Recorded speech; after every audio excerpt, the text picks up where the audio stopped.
Taubaté, olá Vale do Paraíba, olá você que também nos acompanha pelas redes sociais. Com licença, estamos entrando aí no seu dispositivo, na sua plataforma, seja ela a TV, seja ela o seu tablet, né, ou o seu celular, onde quer que você esteja. Muito obrigado pelo prestígio que sempre dá ao nosso programa das 6. Programa das 6 que está começando agora nessa terça-feira, dia 11 de dezembro de 2018. Olha, eu estou voltando 2 meses atrás, gente. 11 de dezembro de 2018, nós estamos no último mês do ano. Hoje que é o dia do engenheiro, e eu quero homenagear, né, aos nossos amigos engenheiros, que nós temos muitos amigos, graças a Deus, nessa área, que têm estudado engenharia nas mais variadas modalidades. Aqui nós temos nosso amigo Francisco Oiring, que é engenheiro eletricista, né? E através dele a gente homenageia os demais. Engenheiro Márcio Santos, que está sumido aí, a gente também homenageia, né? E tantos outros, né? Que, especialmente aqueles que acabam se formando na nossa Universidade de Taubaté ou nas outras instituições aqui próximas, né? Recadinho, pessoal lá da Casa Irmãos de Francisco, continua com o bazar ali na rua Dr. Emílio Winter, né? Bazar beneficente, esse bazar que arrecada fundos para poder manter a instituição, aberto sempre das 8 da manhã até às 18 horas. O Rodrigo Rodrigues, que esteve aqui junto com uma das colaboradoras da casa, pede para a gente poder anunciar, né? E fica ali em frente, bem em frente mesmo, ali a delegacia de ensino, na Praça 8 de Maio, né? É facinho, onde tem um ponto de ônibus ali, você pode encontrar discos, livros, né? E utilidades do lar, né? Então esse bazar continua aberto, e a casa continua lá também para quem puder ajudar. Eles precisam de mantimentos não perecíveis, roupas em geral, fraldas, produtos de higiene pessoal, produtos de limpeza, cestas básicas, né? Eles trabalham especialmente com as crianças, né? Que vêm para ser atendida nos nossos hospitais, seja ele universitário ou hospital regional. A casa fica na rua Coronel Augusto Monteiro, 484, no centro, próximo ali ao Hospital Universitário também, perto da Padaria Brasil, né? Isso, então fica facinho. E a Mary Oliveira pediu pra gente reforçar, olha, quinta-feira, né, dia 20/12, tem lá no Convento Santa Clara, o Natal dos Quatro Cantos, o espetáculo número 61, né, entrada franca, Ópera Estúdio do Vale, Coral da ACEVAP e Coral Lux a Eterna, e o pianista Daniel Gonçalves, né? E direção musical, maestrina Juliana Christman, e a direção geral a Mary Oliveira, né? Então um convite bem bacana, que faz parte aí do projeto Ópera no Museu, né? Então teve agora dia 25 passado, teve no dia 2 e agora no dia 20, né? Comemorando o Natal, nós temos essa apresentação. Também semana, né, começou agora na segunda-feira, começou ontem, o Natal Encantado, né, também da Prefeitura Municipal de Taubaté, com atividades ocorrendo no sítio do Pica-Pau Amarelo e na Praça Dom Epaminondas, né? Mais informações é só entrar lá no site da Prefeitura, que é o taubaté.sp.gov.br. E como nós estamos falando de Taubaté, nós estamos num mês, gente, de aniversário da nossa cidade, né? Foi agora no dia 5 de dezembro, Taubaté completou 373 anos, se eu não estou errado, né? E quem vai me corrigir agora ou não, vai me referendar, é a nossa querida professora Lia Carolina Prado Alves, né? Ela que é paleógrafa, um dos maiores nomes aí, conhecedores da nossa história taubatiana, especialmente aquela história que remonta aos primórdios, né, da origem taubatiana. Professora Lia, boa noite, né? Um prazer novamente recebê-la aqui. Boa noite, André, boa noite aos telespectadores, boa noite, agradeço a Telecidade, ao seu programa, a convite de estar aqui falando um pouquinho sobre Taubaté, que é a minha cachaça. essa cachaça, como a senhora disse, que é alimentada muito pelo trabalho que a senhora desenvolveu ao longo dos tempos, né, como paleógrafa, né? Mas muita gente, principalmente a criançada lá de casa, tem gente que ainda não ouviu falar essa palavra. O que é o trabalho de um paleógrafo, Romero? Olha, paleografia, vamos dividir a palavra. Paleo, antiga. Grafia, escrita. Então, é o estudo da escrita antiga. E o que isso tem a ver com Taubaté?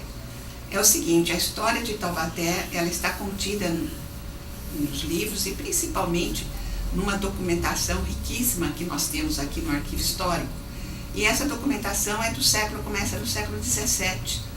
Então, para ler aquela escrita antiga, tem que se fazer o estudo da paleografia, para poder entender aquela grafia do século XVII. E dentro desses estudos que nós temos aí a certeza de que Taubaté é uma das cidades mais antigas do Brasil, né? Taubaté é a cidade mais antiga do Vale do Paraíba.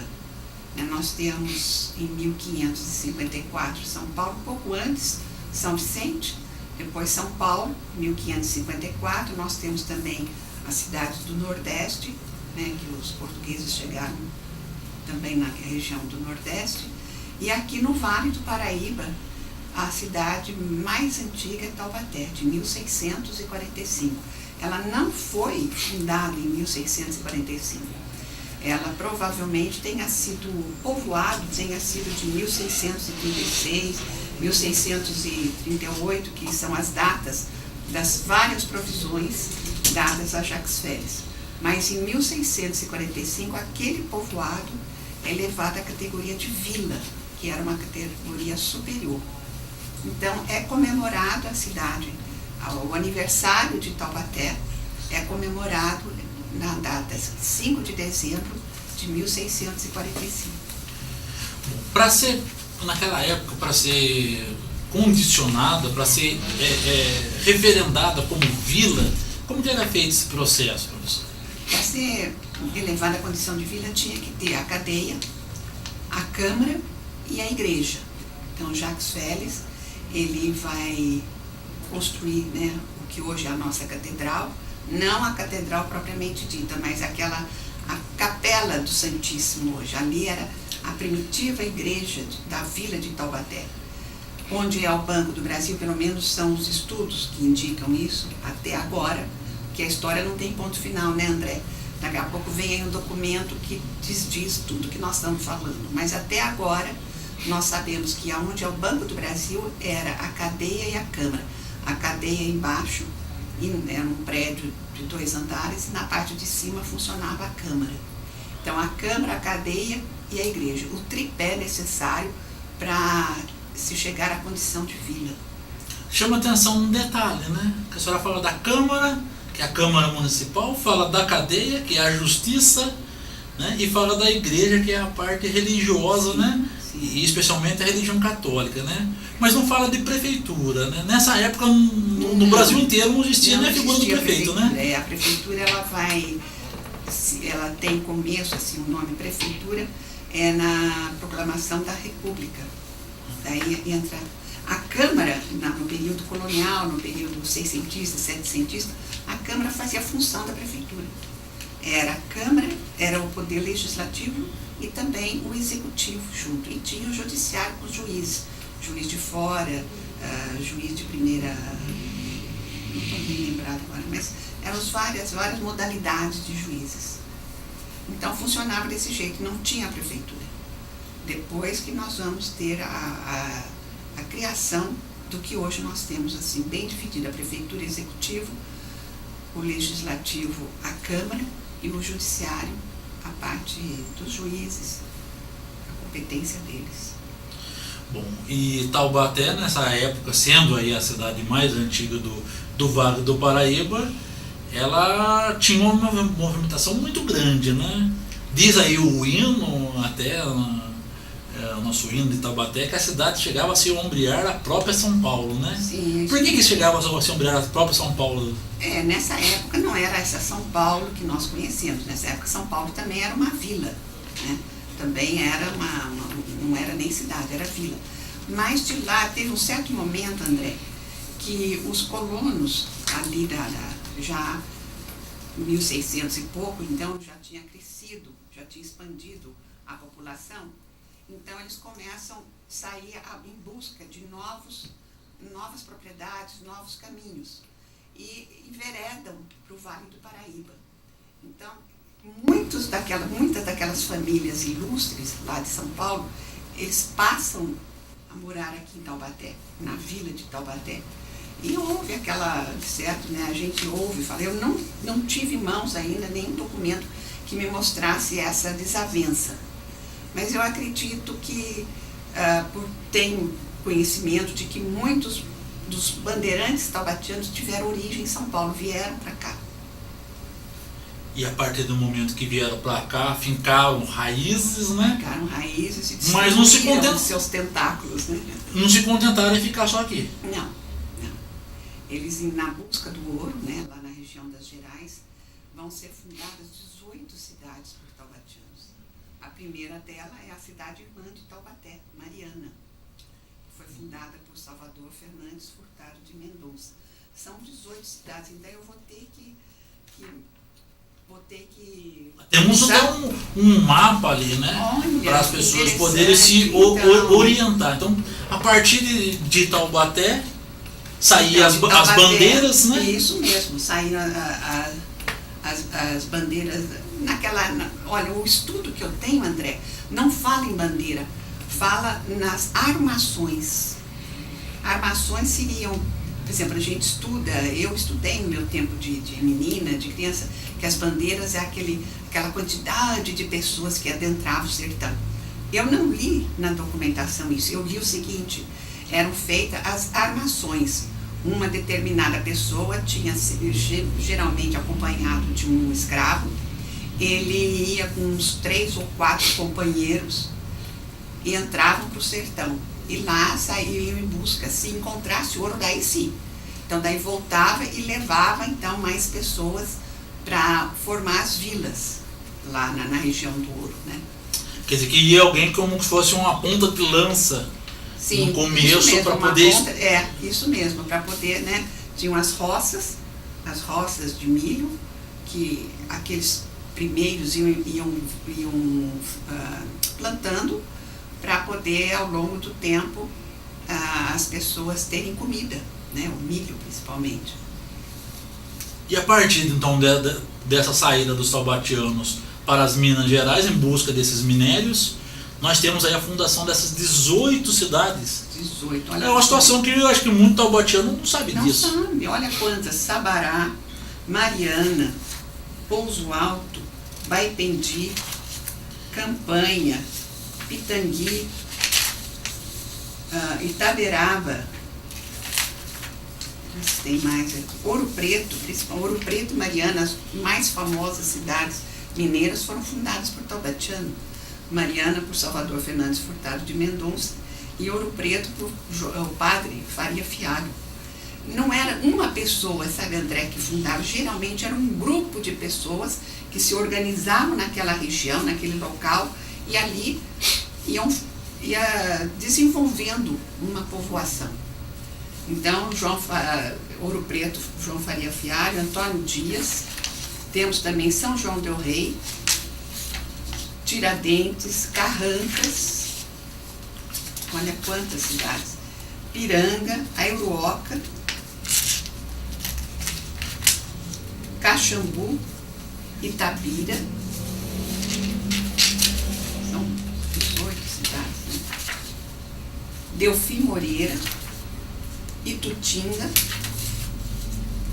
e termina com Itutinga, Então, todas essas cidades, as famosas e as não tão famosas, foram cidades fundadas por taubatianos. E cada uma tem a sua característica e tem as influências até hoje dessas incursões de taubatianos. Sabe o que eu acho interessante? A gente ouve falar assim: a comida mineira é uma delícia. Sim, a comida mineira é boa, mas a comida mineira é a comida taubatiana. Os taubatianos é que levaram, é lógico, nunca fica estacionado, depois tem as evoluções, mas aquele feijão mineiro, aquela coisa que foi para Minas e de Minas retorna para o Vale do Paraíba, né? Sai de Taubaté, vai para Minas e em Minas evolui um pouco e retorna para Taubaté, retorna para o Brasil inteiro a comida mineira, né? Dando destaque a essa parte da culinária, a gente pode dizer, por exemplo, que elementos como o fogão de lenha, como o coador de café, né? Um abraço para o Paulinho Tropeiro aí, que sempre faz um café aí no coador maravilhoso, né? Às vezes vai até sem coador, né? Direto na brasa, né? Como os tropeiros faziam. O Paulinho é um exemplo de taubatiano, uma pessoa encantadora. Tudo isso, Abraço, então, Paulinho. Tudo isso é influência taubatiana. Sim, herança. Influência, herança taubatiana, né? É meio generalizado. Depois, como ela foi a primeira, então sempre tem o primeiro ponto. Depois começa a crescer aqui no Vale, as cidades paulistas fundadas. Então nós temos Caçapava, nós temos Pinda, nós temos Guaratinguetá, nós temos até São José. São José acho que nem tanto. São José já é mais lá para a região de São Paulo. Mas aqui, Redenção, São Luís, como é a Redenção, Lagoinha. Então são cidades que se desmembraram, saíram de Taubaté. E tudo isso pertencia a uma mulher poderosa, né? As terras daqui, né? As terras que era da Condessa de Vimiero, justamente, Mariana de Souza Guerra, a Condessa de Vimiero. Ela era dona, mas ela nunca chegou, nunca veio aqui. Ela deu autorização para que Jacques Félix entrasse e povoasse aqui a região, porque eles já sabiam que o caminho do ouro deveria passar por aqui, como realmente passa. Nesse caminho do ouro, né, uma das cidades que se destacou por essa exploração de minérios, né, e que nós vimos aí há 3 anos, né, acho que a maior tragédia ambiental que nosso país já teve foi Mariana, né? Mariana, tem aqui, olha, o que eu acabei de falar também, a cidadezinha que mais sofreu, Antônio Dias, né, aquela que praticamente sumiu. Antônio Dias de Oliveira, era um taubatiano. Ela foi fundada entre 1701 e 1706. Freguesia de Nossa Senhora de Nazaré de Antônio Dias Abaixo. Então, essas cidades que nós estamos falando aqui são cidades mineiras, mas tem também as cidades paulistas fundadas, que são as nossas aqui, em torno de Taubaté.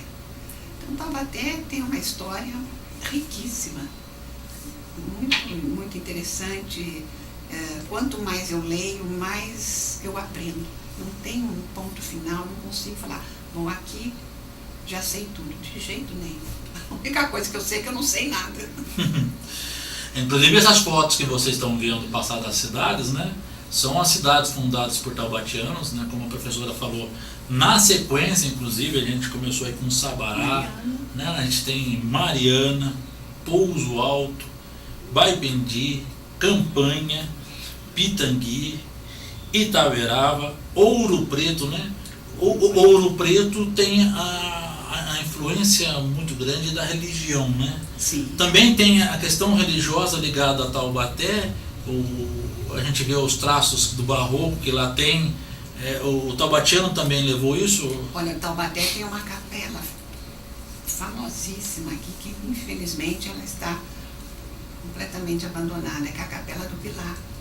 A devoção de Nossa Senhora do Pilar vem lá de Minas Gerais, vem da Espanha e Timóteo Correia de Toledo traz para cá a devoção de Nossa Senhora do Pilar, que ele era de origem espanhola, né? Toledo, na Espanha. E essa capela ao meu ver, na minha opinião, é o único representativo da Inconfidência Mineira no estado de São Paulo. A Capela do Pilar. E, infelizmente, está meio abandonada, né? E nessa questão da Inconfidência Mineira, nós também tivemos aí muitos taubatianos que participaram, né? O senhor só lembra do Tiradentes? Não, um dos mais fortes organizadores da Inconfidência Mineira foi o Padre Carlos, filho do Timóteo. Teve também o Luiz, filho do Timóteo. São taubatianos que participaram ativamente da Inconfidência Mineira. Quer dizer, ela não aconteceu, né? Antes que ela acontecesse, ela foi dedurada, né? E acabou desfazendo. Não aconteceu a Inconfidência Mineira. Mas entre os Inconfidentes, lá em Ouro Preto, no Museu de Ouro Preto, tem a tumba na sala, no panteão dos Inconfidentes, está lá, Timóteo Luiz Vaz e o Padre Carlos. É assim, a gente chega a arrepiar até de ver. O engraçado é que naquela época, né, eles lutavam contra a cobrança de impostos, né? Dos altos impostos da coroa portuguesa. Pois é. Só mudou de coroa, né? Só mudou de coroa, justamente. Aquele movimento todo de excesso de cobrança dos impostos, né? Parece que não mudou muito ainda hoje, né? Pois é, hoje a coroa está na cabeça do leão, né? O leão do imposto de renda. Pois é. No começo também a senhora citou que o nome do padre Faria Fialho, né? Sim. E uma coisa que me chama muita atenção, que já me perguntaram isso aqui em Taubaté, e eu até fiz a alusão, né? Tomé Portes del Rey, que é uma rua que tem aqui em Taubaté. O Tomé Portes del Rey, ele é um dos fundadores de São João del Rey? São João del Rei.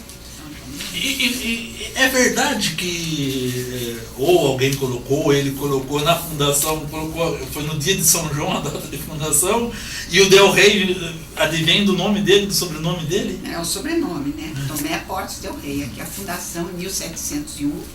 E o nome antigo era Porto Real da Passagem, Arraial do Rio das Mortes, depois Morro da Forca. E somente em São João del Rei, Nossa Senhora do Pilar de São João del Rei.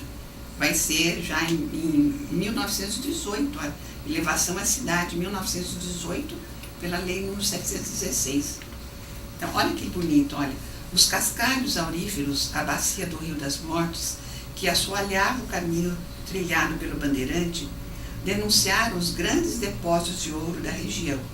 Os primeiros povoadores de São João del Rei foram os taubatianos e paulistas. Em fins do século XVII, Tomé Portes del Rey, procedente de Taubaté, fixou-se às margens do Rio das Mortes, localidade a que chamavam, por ser passagem de todas as embarcações, chamavam então de Porto Real da Passagem.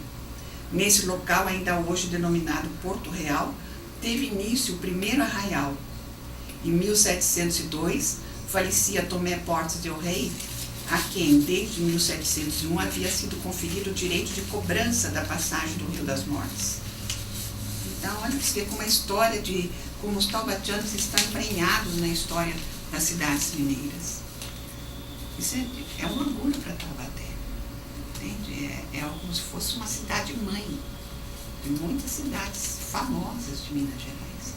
E a nossa cidade-irmã, que é a Mariana, por que não haver maior intercâmbio entre os cidadãos de Mariana e os cidadãos taubatianos, né?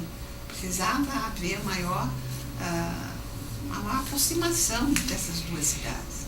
Mariana é a primeira cidade de Minas Gerais.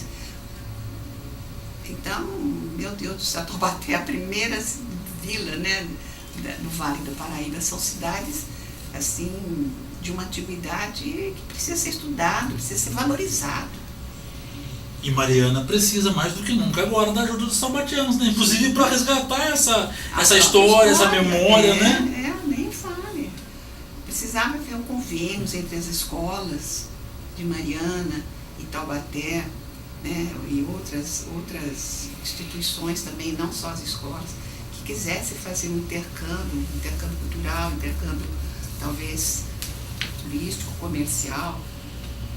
Existem possibilidades, né, André? Nesses documentos seiscentistas que nós temos aqui, que atestam essa história, não só de Taubaté, como dessas tantas cidades que a senhora destacou, não só em Minas Gerais, como aqui no próprio território paulista, ainda há mais coisa a se descobrir sobre essa história taubatiana, sobre essa relação, por exemplo, de Taubaté com Mariana, que Olha, as pessoas não sabem. Existe um documento, André, no momento eu vou saber precisar a data, mas existe um documento que comprova que houve um arraial taubatiano antes da descoberta do ouro, que foi em 1698, mais ou menos.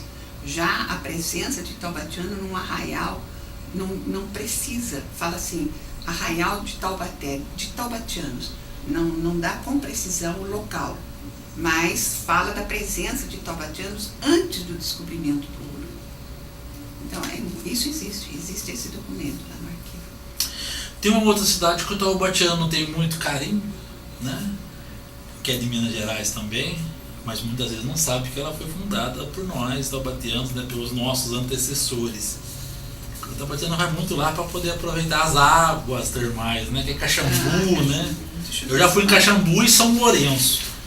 E essa história que nós temos de Caxambu, a gente viu bastante excursões indo para lá, o pessoal aproveitando. Eu acredito, André, deixa eu ver se está aqui nos meus apontamentos, mas eu acho que essas duas cidades são mais novas, então já não é mais fundada por taubatianos. Deixa eu ver, com certeza. Carrancas, eu acho que Caxambu não está aqui na minha... Airoca, estou chegando. Caxambu. Ah, sim, nossa, como eu posso esquecer? Caxambu foi fundada, sabe por quem? Carlos Pedroso da Silveira. Famoso Carlos Pedroso da Silveira. Chamava Águas Virtuosas. Deixa eu só abrir um parênteses. O taubatiano trafega muito pela Carlos Pedroso da Silveira e não sabe. Sim, é verdade. É a estrada Taubaté-Quiririm, gente, que sai... Já não é mais estrada, é avenida, né? É a rodovia, né? Até a Alsto ali era Charles Chinard, da Alsto para frente até Caçapava é Carlos Pedroso da Silveira. E quem foi Carlos Pedroso? Quem foi? Carlos Pedroso foi o primeiro, gerente da Casa de Fundição, o primeiro provedor da Casa de Fundição aqui de Taubaté, que quando descobriu-se o ouro, criou-se.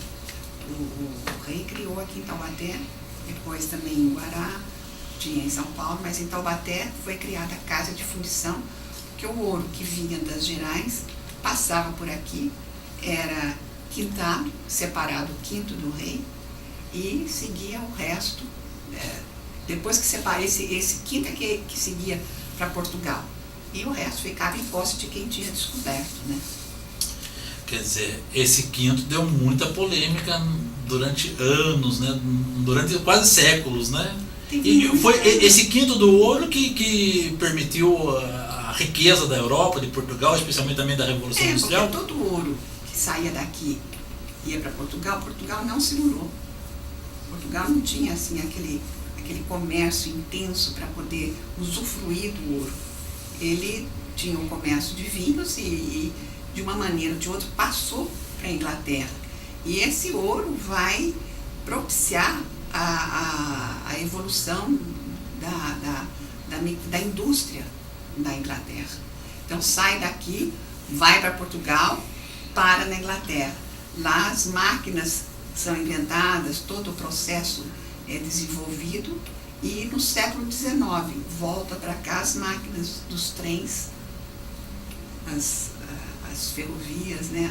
As ferrovias que eram geralmente de origem inglesa. Então faz a volta, mas nós nunca tivemos usufruto daquilo. A gente aproveita o que eles querem, né? As migalhas. Agora a senhora destacou uma situação que eu também fico sempre me indagando, né? E quando eu ando no centro da cidade, que já me disseram que seria no centro da cidade, a casa de fundição de ouro, aonde o ouro era fundido em Taubaté. Por que não tem um marco aqui em algum lugar para a gente poder ver? Ela foi fechada, né? Tem duas possibilidades, André, duas hipóteses, vamos dizer. Ou seria onde é a faculdade de filosofia, ali pertinho do fórum, ou seria também na Rua Visconde, bem em frente o convento, faz uma esquina com ali já é Armando Salles Oliveira, ainda é ali Armando Salles Oliveira, que vem lá do... Convento Santa Clara. Ali... Faria Lima. Armando Salles, perto de Santa Terezinha. Armando Salles, Faria Lima, isso, Então, ali, naquela conjunção da Visconde do Rio Branco e a curva que está ali no convento, ali na esquina, provavelmente teria sido o lugar o segundo lugar da casa de fundição. A segunda hipótese, teve uma só casa, mas os estudiosos não chegaram ainda à conclusão, em 2 lugares. Para chegar a essa conclusão, como que são feitos esses estudos? Uma é pelos papéis, pelos documentos, né? Sim, mas eu acho que seria uma prospecção arqueológica, né? Fazendo uma prospecção arqueológica nos 2 lugares, que são hipoteticamente os lugares, e se encontrar algum vestígio, algum resíduo de alguma coisa, não precisa ser ouro, propriamente dito. Os cadinhos onde se fundiam as barrinhas, aquelas coisas todas, determina ali direitinho o lugar. Mas se o estudo de história já é relevado a uma certa dificuldade, você imagina o arqueológico. O arqueológico precisava um pouco da evolução, né? E amadurecimento, né? Tanto que nós vimos aí, de forma triste também, né? O nosso Museu Nacional e praticamente pro chão virar cinzas. Pois aquilo foi uma barbaridade, meu Deus do céu. Como é que chama a caveira lá da mulher mais... A Luzia. Como deixa um descuido a esse ponto? Deixa pegar fogo, um artefato arqueológico. É uma coisa, olha, acho só no Brasil mesmo. O trono que o Brasil ganhou, né? Do rei africano. A múmia do faraó, né? O Egito ficou... Eu cheguei a ver essa múmia quando eu era menina. Só chegou a ver? Eu fui visitar lá o museu e eu vi a múmia. Tinha um pezinho tudo carcomido. Professora Ali, a gente está destacando aí a expansão taubatiana em território mineiro, falando também um pouco do território paulista, mas os taubatianos não ficaram só nesse eixo São Paulo-Minas, né? Não. Tem cidade até no Rio Grande do Sul, Goiás? Tem em Santa Catarina, não é no Rio Grande do Sul, acho que tem Caçapava do Sul, eu não sei precisar para você ser Santa Catarina, Paraná, a Caçapava do Sul foi fundada por um dos inconfidentes, que depois vem para cá e vai ser padre Bento, né? Ele, na época da Inconfidência, ele foge lá para o sul, vai lá se esconder um pouco, e lá ele funda Caçapava do Sul. Tem também, nós temos, não sei se é Goiás ou Mato Grosso, não estou lembrando, também tem uma cidade fundada por taubatiano. Aonde taubatiano era aventureiro, ele expandia em busca do ouro, né? Quando acaba o ouro das Gerais, começa o ouro do Mato Grosso, ali, aquela parte do oeste do país. Eles vão para lá também. Só que daí já é um ouro mais... Já tem... Não é só taubatiano, já está muito mais pessoas em busca desse ouro, né? Agora em Minas, não. Em Minas, taubatiano e São Paulo, paulistas.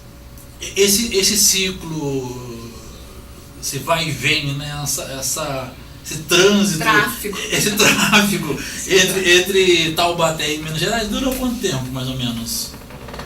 Depois vem os tropeiros, né, André? Então, quando termina o ouro, já vem o comércio propriamente dito pelos tropeiros. Então, e até hoje nós temos. Eu acho que não parou. Não teve aquela, sabe, um período assim, que agora parou. Não, depois teve o retorno dos próprios mineiros que vieram para o vale. Então, esse tráfico é contínuo, acho que até hoje. Até hoje está aí, né? Está aí o pessoal que vem do sul de Minas para fazer faculdade, né? Está aí o pessoal que vem tratar de saúde, né? Então, verdade. Hoje, infelizmente, também, professor, tivemos na mídia aí uma cidade sendo destacada, né? um cidadão entrou na igreja, na catedral da igreja, e atirou em 4 pessoas, né? Entrou nas pessoas, matou 4 e acabou se matando também. E essa cidade é fundada por Taubatiano, né? E também temos o nome do fundador aqui, muita gente não sabe, que é o Francisco Barreto Leme, né? Isso mesmo, também, Campinas, cidade de Campinas. Mas que barbaridade isso, não, André? Essa loucura de entrar dentro de uma igreja, entende? As pessoas vão lá para rezar, para pedir, para agradecer, de repente encontrar a morte de uma maneira idiota, de uma maneira assim, violenta demais, né? Mas Campinas, então, é uma cidade irmã de Taubaté. Também, fundada por Taubatiano. E o que aconteceu que Campinas cresceu tão vertiginosamente assim, que Taubaté não acompanhou? Hoje a filha é maior do que a mãe. Eu acho que houve assim essa parte eu não venho estudando muito, mas o café já foi para o oeste, já começou a desenvolver mais lá, né? Aqui é uma região mais antiga. São levas, né, André? Eu acho que são levas. Eu acho o seguinte, não é a mais antiga, a mais moderna, isso, aquilo. Cada uma tem a sua identidade, tem a sua natureza, entende? A sua maneira de ser. E cada morador dessas cidades precisa fazer com que elas fiquem cada vez melhores, né? Taubaté está mais paradinha, então vamos tentar melhorar, vamos fazer, né? Já era o centro de Taubaté, era o polo isso em 1950, pouco antes de vir para São José, o ITA. O ITA, CTA, o CTA, Embraer. Taubaté era o polo regional, depois veio esses grandes empreendimentos para São José e ela acabou perdendo seu lugar de primazia, né? Mas tem que ser trabalhado, não pode ficar parado e lamentando, nós fomos. Não, nós somos e seremos mais ainda. O verbo tem que ser somos e seremos. Pois é, como a gente ser, né, e continuar sendo essa capital social, essa capital cultural que a gente herdou aí desde os primeiros períodos. Para mim, André, tudo começa na educação. Todo desenvolvimento começa na educação, no respeito. O respeito já é consequência de uma boa educação. Entende? À medida que a educação taubatiana se solidificar cada vez melhor, é natural o crescimento da cidade. É natural o aparecimento de empresários, de pessoas que possam investir mais na cidade, porque a cidade dá o retorno. A cidade tem condições de dar um retorno. Quando a gente fala educação, professor, que nem a gente olha uma imagem dessa bonita, né? Educação não é só na sala de aula com livro, com imagem, com foto, né? De jeito nenhum. A preservação do patrimônio histórico, a gente vê em muitas cidades mineiras sendo valorizadas, né? Inclusive cidades fundadas por Taubaté, parece que em Taubaté não tem esse mesmo zelo, né? Taubaté teve essa arquitetura colonial, mas ela não, justamente por falta de desconhecimento, veio entrou o modernismo que precisou destruir para se instalar. Não precisava destruir, entende? Olha a cidade de Paraty, Ouro Preto, Mariana, todas elas têm uma arquitetura colonial que é aproveitada no turismo. Aqui, infelizmente, foi tudo pro chão. A gente, quando fala nessa questão econômica, né, a gente cita, como a professora Lia está destacando, a questão turística também, né? Taubaté tem esses elementos que dá para atrair turismo muito maior e turismo, inclusive, com... A natureza do turismo em Taubaté é histórico, o turismo histórico. Entende? Tem que ser investido nisso daí.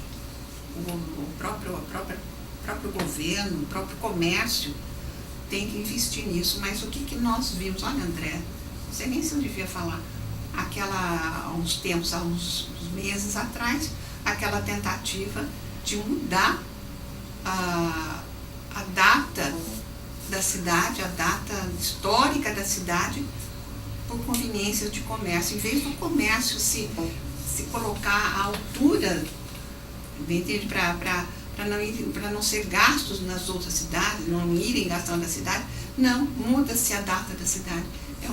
Eu achei um absurdo esse negócio. Não era um perigo? A senhora falou que não deveria, não sabe nem se deveria falar, eu acho que deve falar, né? Eu assumo uma responsabilidade que eu falo mesmo também. E eu fui um dos que liderou o movimento, né? Eu também contra essa mudança da data do aniversário. Falei. Eu acho que a gente tem que realmente fomentar a data, que dá para fomentar historicamente, com cultura, com ações, né? Esperamos aí que no ano que vem a prefeitura possa olhar com carinho maior, inclusive aproveitar o 5 de dezembro para iniciar as atividades natalinas da cidade, né, com ações. Esperamos também que a associação comercial possa dialogar melhor junto com o sindicato do comércio, com os lojistas, né? Não é só esperar da prefeitura também fazer isso. É um mês tão festivo, né? Pois é. Por si só já é um mês festivo. Por que não aproveitar tudo isso e fazer uma festa de arroba? Essa questão da mudança propriamente dita, né, que algumas autoridades da nossa cidade, principalmente, né, estavam querendo, né, acatar, não tinha um perigo aí da gente negar a nossa própria história? Sem dúvida. A Câmara de Taubaté, ela começa a funcionar em 5 de dezembro de 1645. A Câmara da cidade. Entende? Então, e a Câmara, naquela época, exercia as duas funções, prefeitura e Câmara. Como negar, como tirar isso? Então, nós vamos comemorar em fevereiro de 1845, 46, que é quando eleva a condição de cidade. Mas antes da cidade não tinha nada. Renega-se, joga-se fora toda a história colonial de Taubaté, para começar justamente no século XIX, ela que é uma cidade do século XVII, gente. Vai começar a contar sua história no século XIX. Quer dizer, era empurrar para baixo do tapete, né? Desvalorizar os esforços. A gente aqui também não está considerando outros aspectos que de repente possam aparecer em relação à nossa história. Todas as cidades fundadas por taubatianos, em 1702, né? Se não existia Taubaté, como é que elas foram fundadas? É renegar essa história. Não tem como. Eu achei um absurdo enorme. Normalmente se aproveita o limão para fazer limonada, né? Em outros lugares do mundo essas datas são bem comemoradas. No Brasil também, São Paulo é um exemplo, né? Dia 25 de janeiro é um orgulho, né? Um orgulho para os paulistas. Eu acho que isso aí nunca mais devia ser repetido, viu? Essa tentativa de trocar a data da cidade. É renegar o nascimento, a certidão de nascimento da cidade. A primeira do Vale. Não se rasga, né? Ninguém tirou a RG e rasga a certidão para poder jogar fora. Porque de vez em quando precisa da certidão, né? Mesmo você tendo um RG, é cobrada a sua certidão para que você vá fazer alguma documentação, né? Vira e mexe, eu sei que o pessoal pede. E no nosso caso está sempre sendo pedido essa certidão de nascimento da nossa cidade, né? Sim, não, tem que ser estudada, tem que ser valorizada, tem que ser amada. Né? Ninguém ama o que não conhece. Então, as crianças precisam saber dessa história de Taubaté, das crianças taubatianas principalmente. Para ter orgulho de conhecer da onde vem, aonde moram, quem não é daqui, e saber respeitar essa cidade. Por isso que eu digo para você, tudo começa com a educação. Dentro desse aspecto, professora, quando a gente fala dos taubatianos nesse período colonial, a gente lembra muito dos bandeirantes, né? Sim. Mas além dos bandeirantes, teve outros taubatianos que também se destacaram, né? Sim, nossa, Taubaté tem uma galeria de pessoas ilustres. Você pode pegar no período colonial, no imperial e na república também. Sempre, todos os setores têm as pessoas de vulto, né? também precisam ser estudadas. É a tradição da cidade, eles fizeram alguma coisa pela cidade, eles batalharam, trabalharam pelo bem da cidade. Então, vamos lá, né? Por exemplo, a Rua das Palmeiras. A Rua dos Palmeiras se chamava Falcão Filho. Falcão Filho foi o senhor, uma espécie de um gerente da estrada de ferro que passava aqui, né, de São Paulo, São Pedro II. Depois, essa rua de Falcão Filho tirou-se o nome. Ninguém mais, as gerações passaram, ninguém mais conhecia, então vamos pôr o nome do, como é o nome, comendador? Conselheiro Moreira de Barros. Né? Mas nunca ninguém deu muita confiança para esse nome, é a Rua das Palmeiras. E ficou a Rua das Palmeiras. E hoje nem tem algumas palmeiras ainda, algumas. Mas foi uma rua belíssima, uma rua chique de Taubaté. E hoje já não está tão bonita como era. Quer dizer, e inclusive eu não sei se contempla nas obras do CAF, né, a revitalização aí da rua Conselheiro Moreira de Barros, a famosa, né, e tão lembrada no passado Rua das Palmeiras. Mas de repente poderia, né? Fazer uma revitalização dessa rua aí, tirando a fiação elétrica, inclusive, né? Sim. E voltando a essas palmeiras imperiais que a gente, quando olha as fotos, são belíssimas, né? São lindas. Tinha mais de uma dezena de... dos dois lados da rua, né? Hoje tem algumas, né? Não tem mais aquela fileira de palmeiras, né? E os prédios aí acabam escondendo também essa beleza dessas palmeiras. Muito fio, muita fiação, né? Teve interferência visual na rua. O professor Alia continua debruçando-se sobre os documentos seiscentistas, continua com a lupa. Vou morrer estudando Taubaté, lendo Taubaté e falando sobre Taubaté. É muito bonita a história desta terra aqui. E por que a senhora tem tanto essa paixão, né, por esses Não documentos? sei. Como que foi que despertou isso? Não sei, olha, eu fiz história aqui em Taubaté, né, na época era faculdade. E fui para a USP para me especializar, fazer o doutorado em determinada matéria e voltar para cá. Mas lá o meu orientador, ele me alertou que aqui tinha uma documentação perdida. Que era para que eu achasse essa documentação e voltasse. E eu conversei com a dona Maria Morgado, ela me mandou para uma outra pessoa, o seu Cláudio. No fim encontramos, era eu e mais uma colega da Lúcia de Lourenço. Nós encontramos essa documentação, mas eram uns maços verdes de limbo, amarrado, muito apertado, até rasgava as laterais. E nós começamos a fazer a limpeza e para fazer a indexação, a classificação, tínhamos que ler.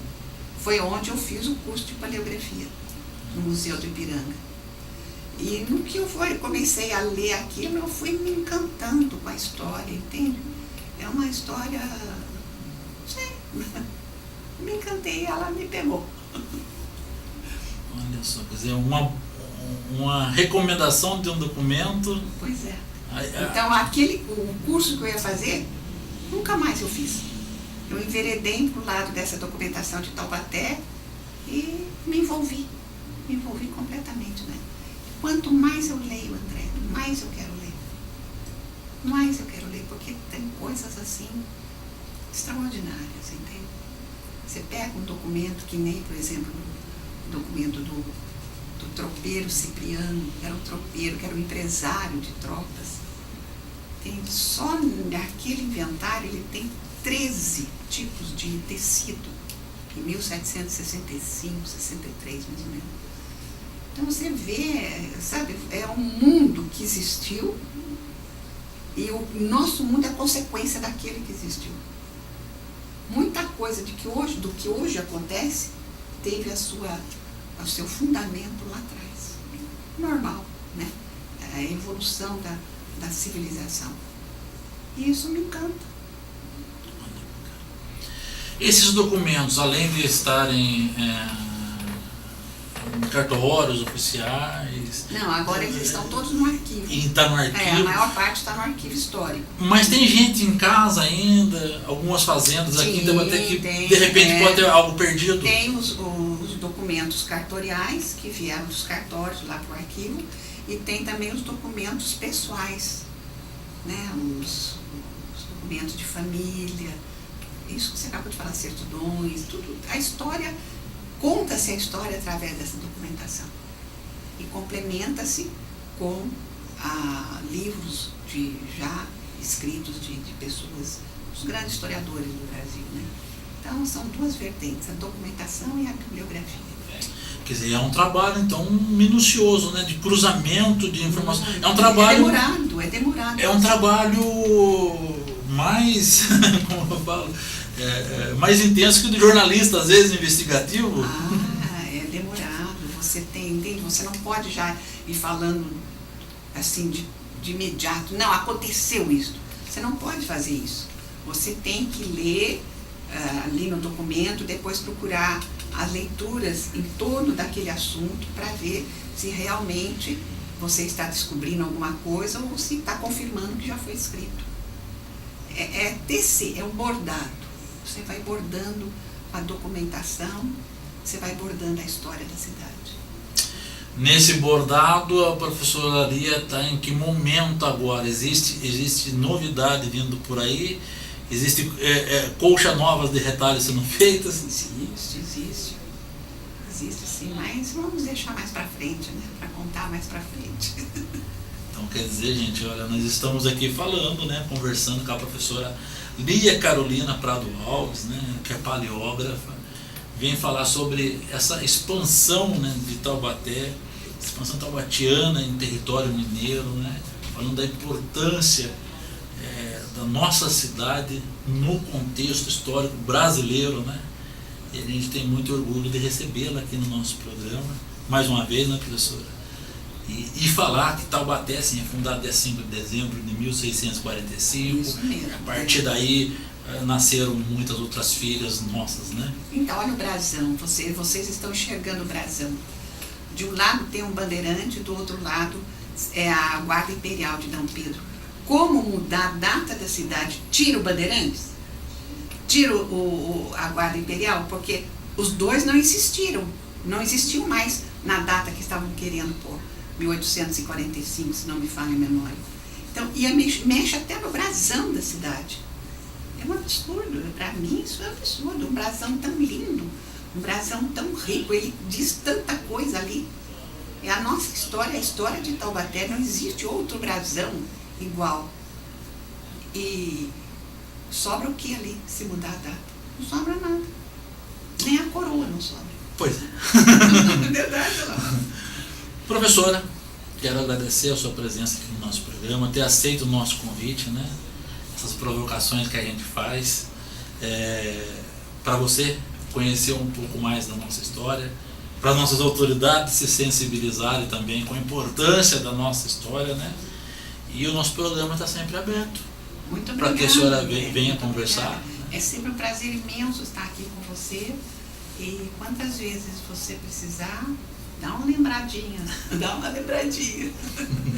Eu estou aqui, tenho o maior prazer de vir aqui conversar com você.